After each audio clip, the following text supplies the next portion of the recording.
윤석열 대통령에 대한 탄핵 심판이 6차 변론까지 진행이 되었습니다. 지금까지 상황은 어떻게 지켜보고 계신지 이분과 이야기 나눠보겠습니다. 조갑제닷컴의 조갑제 대표입니다. 안녕하세요. 네, 안녕하세요. 대표님, 탄핵 심판 얘기하기 전에 이 얘기부터 좀 해볼게요.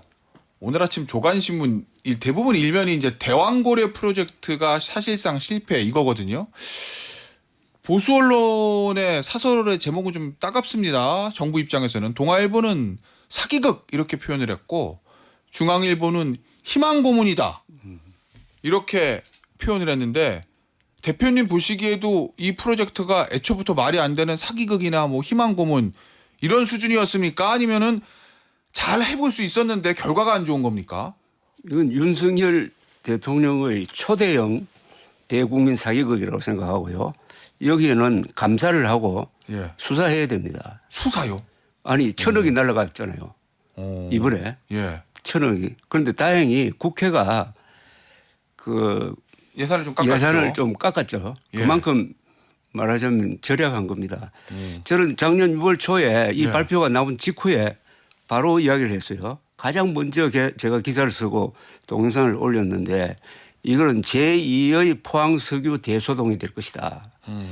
제가 기자 생활하면서 잊을 수 없는 사건이 1976년 1월 15일 박정희 대통령이 포항에서 양질의 석유가 발견됐다고 발표를 했습니다. 예. 제가 그때 사회부 기자를 할 때인데 부산에서 석유 개발 취재를 좀 했어요. 예. 딱 직감적으로 이건 잘못됐다고 판단을 해가지고 추적 취재를 했더니 경제성이 없을 뿐만 아니라 그게 원유가 아니고 정유입니다. 박 대통령이 속은 거예요. 예. 그걸 논문을 썼더니 상계신문에서 기사를 쓰는 바람에 제가 해직이 됐어요.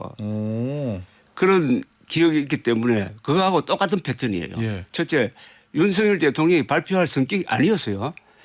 그리고 140억 배럴이 있다는 그거는 엄청난 과장이 아니라 거짓말이거든. 예. 140억 배럴 초대형 유전이 발견될 곳은 세계에서 중동, 베네수엘라 근방, 예. 시베리아, 알라스카, 카스피밖에 없어요. 불모지대인 무슨 동해에서 그런 게 나옵니까? 그런데 윤석열 대통령이 그걸 발표하면서 세계적 평가 회사에서 결론을 냈다고 했습니다. 예. 그 세계적 평가 회사라는 게 나중에 알고 보니까 액트지오라고 세금도 못 내는 예. 세금도 체납한 1인 회사였지 않습니까? 예. 그런데 대통령이 이렇게 발표하니까 산업자원부가 계속 희망 고문을 한 것 아닙니까? 예. 이게 석유공사의 문제예요. 석유공사. 예. 그런데 제일 이거는 거의 코미디 수준인데 윤석열 대통령이 이번에 비상계엄령 선포한 여러 이유 된 것 중에 하나가 바로 이거 아닙니까? 예산 문제요? 대왕고래 예산을 예. 삭감한 거 어떻게 이럴 수가 있느냐 했는데 삭감 잘했잖아요. 그런 거, 예. 아니, 근데 대통령 입장에서는 이거 진짜 유전이 나올 줄 알고 희망을 가지고 시작을 한 건데 결과가 단순히 안 좋은 거 이렇게 볼 수는 없는 건가요? 그건 원래 나올 수가 없는데요. 나올 수가 없고 예. 140억 배럴이라는 이 말이 얼마나 황당무계한 말인지 그리고 그건 대통령이 발표해야 될 사안이 아니고 산업자원부 과장이 기자들한테 이야기할 정도였는데 어떤 이유로 해가지고 지금 자본 잠식 상태인 석유공사가 대통령을 이용했다 이겁니다. 알겠습니다. 예, 탄핵 심판 얘기 좀 해볼게요. 대표님. 어제 대통령이 나와서 한 얘기들 중에서 새로운 얘기가 좀 있었어요. 이게 홍장원 국정원 제2차장 이 이제 이 인터뷰를 하고 곽종건 전 특수전 사령관이 김병주 의원 유튜브에 나와서 이야기를 하면서 탄핵 공작이 시작이 됐다. 이 탄핵 공작이라는 표현을 썼거든요. 저는 그건 대통령이 입에서 나와야 될 말이 아니라고 생각합니다. 그 순간에 저는 특수부 검사로 돌아간 것 같았어요. 그래요? 예. 아니 대통령 입에서 공작이란 말이 나왔습니까? 그러고 탄핵이 두 사람의 말에 의해서 시작이 된 겁니까? 아니면은 윤석열 대통령의 비상계엄령 선포에서 시작된 겁니까? 그리고 쭉 보면은 그 사람 홍장원, 곽종건 두 사람이 가장 진실에 부합하는 증언을 하고 있다고 봅니다. 저는. 아 그렇게 예. 그렇게 보시는군요. 예. 그걸 정치 공작으로 만들었는데 예. 제가 그동안에 윤석열 대통령이 나와서 진술한 걸 쭉 보면서 예. 언론이 보도하지 않는 결정적 실언을 한 게 있습니다. 윤석열 대통령이. 아 이번에 헌재에 네, 나와서요. 과정에서 뭐라고 했냐. 예. 내가 김용현 국방장관을 시켜서 군대를 선관위에 보냈다. 예. 그건 바로 국헌문란이라는 이야기입니다. 그 말을 하는 순간 예. 저 청구인 척 그 변호사들이 회심의 미소를 짓고 있더라고. 그건 자백한 겁니다. 뭐냐. 군대를 선관위에 보냈다는 게 국헌문란입니다. 왜냐하면은 예. 선관위에는 계엄군을 보낼 수 없도록 헌법에 정해져 있어요. 헌법에서 계엄령을 선포를 했을 때 예. 계엄군이 장악할 수 있는 게 정부와 법원입니다. 정부와 법원에 대해서는 특별한 조치를 취할 수 있다. 예. 그러나 국회와 선관위와 같은 독립된 헌법기관에는 군대를 보내면 절대 안 됩니다. 예.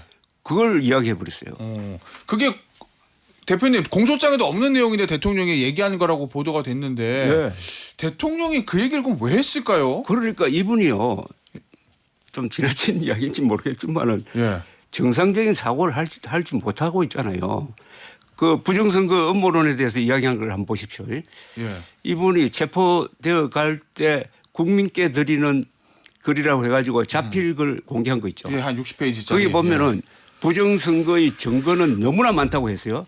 그리고 이 부정선거는 국제적 연대하에서 이루어졌을 것이다. 예, 뭐 그런 중국을 얘기했죠. 딱 끌어들이는 이야기를 했는데 증거가 많다고 했습니다. 예. 그런데 헌재에 나와서 뭐라고 그랬습니까? 증거가 있는 게 아니고 증거를 그냥 확보하러 그런 갔다. 의혹이 있어가지고 예. 그냥 한번 스크린하는 차원에서 군대를 보냈다 했습니다. 아니 증거가 많다고 하다가 증거가 없다고 하면은 그 차이는 뭡니까? 천당과 지옥 차이 아닙니까? 예. 이런 이야기를 예사로 하는 분이 예. 지금 어제 보니까 뭐 공작 하는데 아니 넓게 보면은 어제 있었던 그 곽종근 윤석열 두 사람 척의 네. 이야기 공방전은 뭐 인원이냐 사람이냐 요원이냐 의원이냐 이거 아닙니까? 예. 그런데 전체적 맥락에서 보면은 군대를 유리창을 깨가지고 예. 국회 본청으로 보냈죠. 군대를 보낸 것 아닙니까? 예. 그런데 우리나라 역사 이게 우리나라 사람들이 역사에 대해서 약간 이게 기억력이 약해서 그런지 계엄령이 여러 번 펴졌지만은 대한민국에서 군대가 국회에 들어간 거는 이번이 처음입니다. 이거는 무시무시한 사건입니다. 예. 국회를 봉쇄한 적은 있어요. 신군부가 예. 1980년에 그것 때문에 전두환 대통령이 내란 수괴로 처벌을 받은 겁니다. 그 정도인데 그때는 봉쇄만 했다. 그 정도인데 군대를 보냈잖아요. 예. 유리창을 깨고. 그런데 그걸 질서 유지라고 하잖아요. 그죠? 예. 질서 유지 용어로 보냈다는 건데 그게 질서 유지할 필요가 있었습니까? 그러면 대표님 한 6번의 재판을 지켜보셨는데 기자의 눈으로 보셨을 때 대통령의 복귀 가능성이 얼마나 된다고 보세요? 저는 없다고 봅니다. 그래요? 아니 간단하게 생각 이분이 현직으로 돌아오면 무슨 일이 생기겠습니까? 현직으로 돌아오면은 그럼 제2의 또 비상겸이 있을 거라고 보시는군요. 대표님은. 아니 이 문제를 윤석열 대통령이 지금 계엄령 선포를 예. 될 거 아닌 걸로 생각하고 예. 그 저 변호인 측은 국민 계몽용이라는 이야기까지 하고 계몽령이라고 했죠? 그리고 아니 우리나라 군대가 예. 국민 계몽하기 위해서 국회로 쳐들어가는 군대입니까? 어허. 그리고 우리나라 군대가 예. 야당을 겁주기 위해서 동원돼야 할 병정놀이 하는 군대입니까? 예. 국군의 권위를 이렇게 무시하는 국군 통수권자는 예. 처음 봅니다. 알겠습니다. 이 윤석열 대통령이 이제 본인의 얘기들을 하고 싶은 얘기를 이제 공개되는 탄핵 심판정에서 적극적으로 하고 있고 그리고 몇몇 이제 의원들이 접견 올 때 의원들의 입을 통해서 메시지가 지금 나오고 있긴 한데 이번 주 초에 권영세 비대위원장하고 권성동 원내대표가 나경원 의원이 대통령을 만나고 왔거든요. 대표님. 거기서 이제 나경원 의원이 했던 말에 따르면 이거는 이제 어제 저와 인터뷰를 할 때 했던 얘기인데 윤석열 대통령이 야당의 감사원장 탄핵을 보고 그대로 있을 수 없어 계엄 선포를 했다는 취지로 이야기했다라고 이제 이 자리에서 어제 직접 나경원 의원이 얘기를 저와 인터뷰할 때 얘기를 했거든요. 이 말은 어떻게 생각하세요? 저는 윤석열 대통령의 최근 발언은 예. 믿을 수가 없어요. 그래요. 아니 뭐 감사원장 이야기했다가 예. 부정선거 이야기했다가 예. 그 원인에 대해서는 여러 가지 늘어놓은 게 있잖아요. 예. 반국가 세력 척결 등등 했는데 예. 그 사람 뭐 행동을 보면 알거든요. 예. 행동을 보면은 두 군데에 주력한 거 아닙니까? 국회 예. 선관위에 국회에 보내가지고 국회의원들을 혼내고 예. 선관위에 들어가서 부정선거의 증거를 찾는다. 예. 그러니까 이 둘을 연결시켜서 부정선거의 증거가 나왔으니까 지금 국회를 장악하고 있는 야당 의원들은 이건 완전히 가짜다. 예. 그러니까 내가 비상계엄령을 선포했다 하는 걸 설명하기 위해서 그렇게 보낸 거고 예. 그 동기에 대해서는 사실은 말을 안 하고 있지만은 많은 어떤 전문가들 측근들의 이야기는 그게 아니고 예. 가장 주 원인은 김건희 여사 보호였다. 비상계엄이. 그러니까 12월 10일로 예상되었던 김건희 특검법이요? 여사 특검 법안을 좌절시키기 위해서 했다. 그다음에 이분의 비상계엄령 전후 요사이 헌재에 나와서 말하고 있는 이 발언의 모순성 예. 여러 가지 에피소드를 이야기하는데 논리성이 없어요. 이것은 폭음과 관계 있는 것 아니냐. 술을 너무 많이 마셔서 예. 그걸 알코올 중독이라고 해야 될지 뭘지 모르지만은 예. 뭐 그게 더 진실에 가까울지 모르죠. 알겠습니다. 자, 어쨌든 국민의힘에서는 이제 원하지 않는 상황이긴 한데 대표님의 예측대로라면은 대통령의 직무 복귀 가능성이 거의 없으니까 조기 대선은 열리는 거잖아요. 그렇죠. 자, 그럼 이 상황에서 보수 정당 국민의힘이 여권이 정권 재창출 가능합니까? 어렵다고 봐야죠. 아니 윤석열 대통령이 탄핵당하는 것은 국민의힘이 탄핵당하는 것과 같은 의미 아닙니까? 예. 예. 그런데 지금 국민의힘은 윤석열 대통령과 윤석열 대통령 지지층 특히 예. 부정선거 음모론과 같이 엉켜 있잖아요. 예. 그런 상태에서 조기 대선에 임할 수가 있습니까? 또 하나 결정적인 게 지금 윤석열 대통령 음모하다가 예. 선거 준비를 못 하고 있잖아요. 어허. 선거 준비하면 아마 배신자로 몰릴 겁니다. 예. 그러면은 100m 뛰는데 10m 뒤에서 지금 뛰겠다는 것 아닙니까? 예. 그래가지고 금메달을 딸 수 있습니까? 쉽지 않을 거다. 알겠습니다. 이 여당의 잠룡이라고 그래야 되나요? 중에 한 사람인 한동훈 전 대표님 만나셨죠? 제가 만났다는 이야기를 안 했는데 그쪽에서 누가 뭐 만났다고 이야기를 했으니까 예. 만났습니다. 만나서 어떤 이야기 나누셨습니까? 그거는 제가 기자 신분이기 때문에 이야기할 수 없고 예. 다만 일반론적으로 이야기하면은 예. 그분은 지난 12월 3일 4일 밤에 자신이 한 역할에 대해서 상당한 자부심을 갖고 있는 것 같았습니다. 비상계엄 해제. 그렇죠. 했던 거. 비상계엄령 펴지자마자 제일 먼저 이건 잘못되었다. 국민과 네. 함께 먹겠다. 군경은 여기에 동조하지 말라. 부역하지 말라. 이런 메시지가 나오고 국회로 달려가서 18명의 동료 의원들을 데리고 가서 탄핵 해제안에 참여하도록 했다는 것은 역사적인 역할이었다라고 생각하는데 그건 저도 같은 생각이에요. 그래요. 이것은 아니 비상계엄령이 그때 만약 해제 결의가 되지 않았으면 그 다음날 서울에서 무슨 일이 벌어졌겠습니까? 어허. 저는 100만 명이 아니라 몇백만 명이 거리로 나왔을 거예요. 예. 거기에 대해서 유혈 사태가 벌어질 수도 있었던 거 아닙니까? 그걸 막은 사람이 당시에 했던 물론 이재명 민주당 한동훈 예. 그런데 그거는 아마 한동훈 대표가 그렇게 적극적으로 예. 대응하는 것은 뭔가 좀 준비가 되어 있었던 것 같은데 그건 저는 잘 모르겠어요. 예. 다만 역사가 부여한 임무는 세 가지였죠. 그때 한동훈 대표가 취할 수 있는 게 표결에 참여하는 거. 예. 그다음에는 구경하는 자세였어요. 그러니까 그때 다수 국민의힘 의원들이 당사에 있었지 않습니까? 예. 예. 구경꾼이 되는 거예요. 그다음에 가담하는 거예요. 예.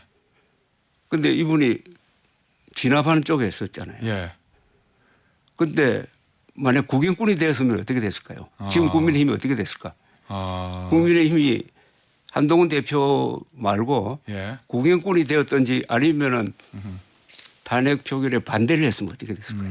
지금 국민의힘이 어떻게 됐을까요? 예. 나는 그런 점에서 한동훈 대표가 국민의힘을 살렸다고 생각합니다. 자, 그런데 한동훈 대표의 바로 그 역할 이것 때문에 만약에 조기 대선이 열리면 당내 경선에서는 힘들지 않겠냐 이런 관측도 있잖아요. 일종의 뭐 배신자 프레임 같은 거. 그렇죠. 지금 여론조사 보면은 예.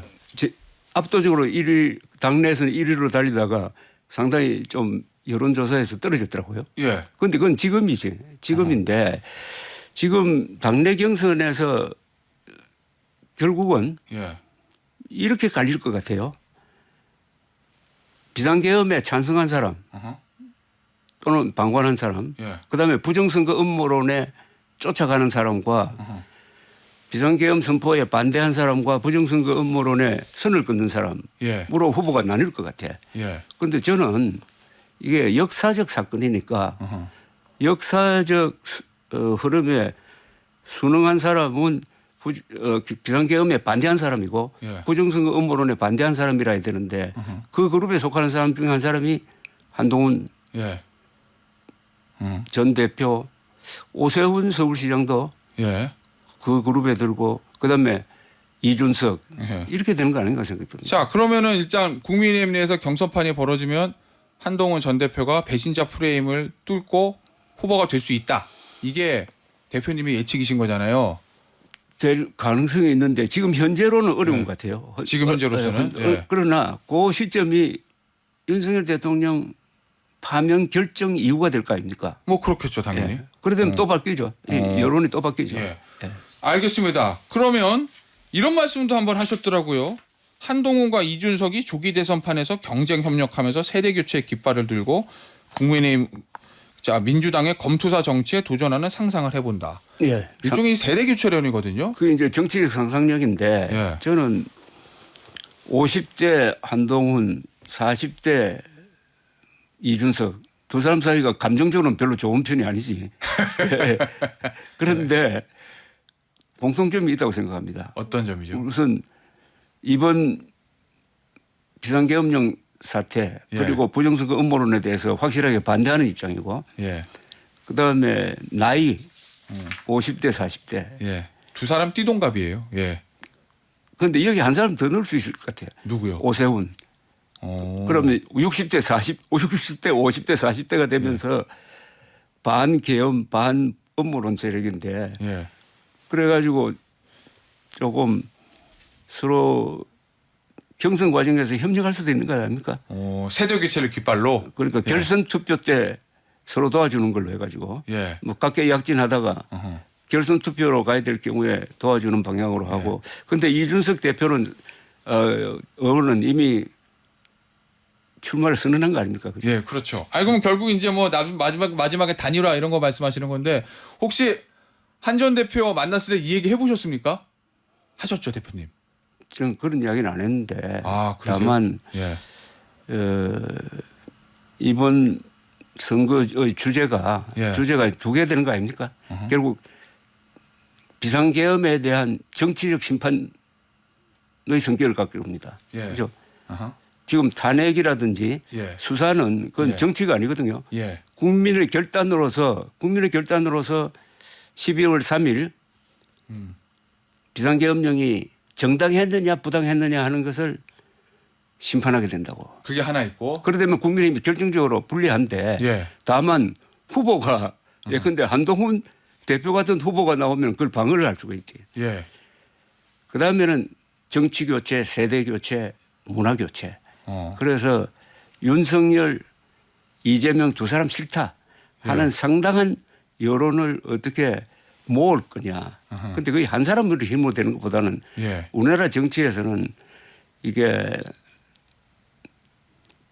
손을 잡아가지고 손을 네. 잡을 수 없는 사람끼리 손을 잡아가지고 정권을 만든 사람이 있거든요. DJP 연합 아닙니까? 아, 좀 결이 다른 사람들끼리. 그러니까 완전히 다른 사람.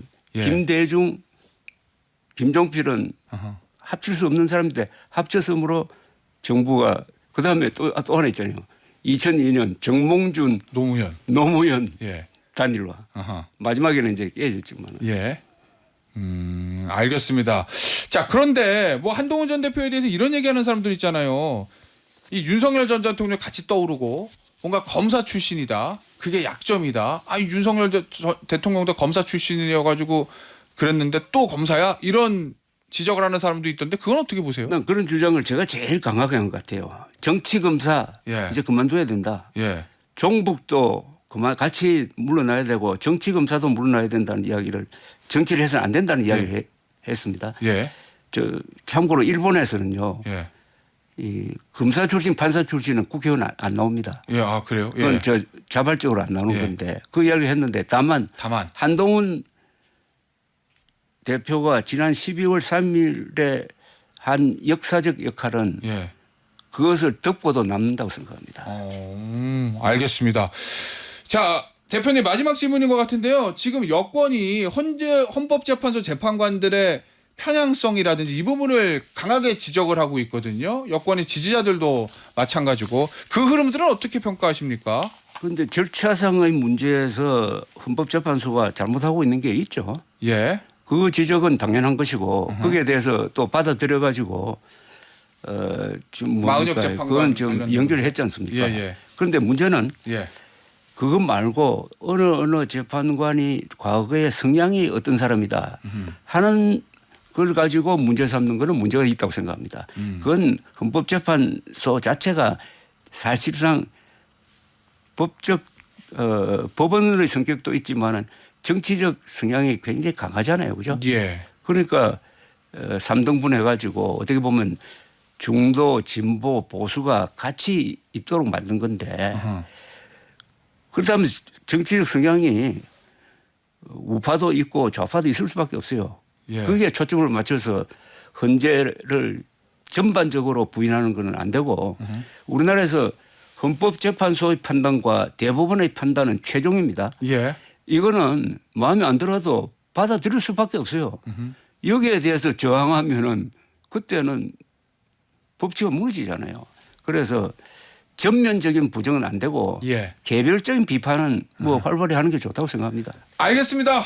오늘 인터뷰 여기서 마무리하도록 하겠습니다. 지금까지 조갑제닷컴의 조갑제 대표였습니다. 대표님 감사합니다. 네.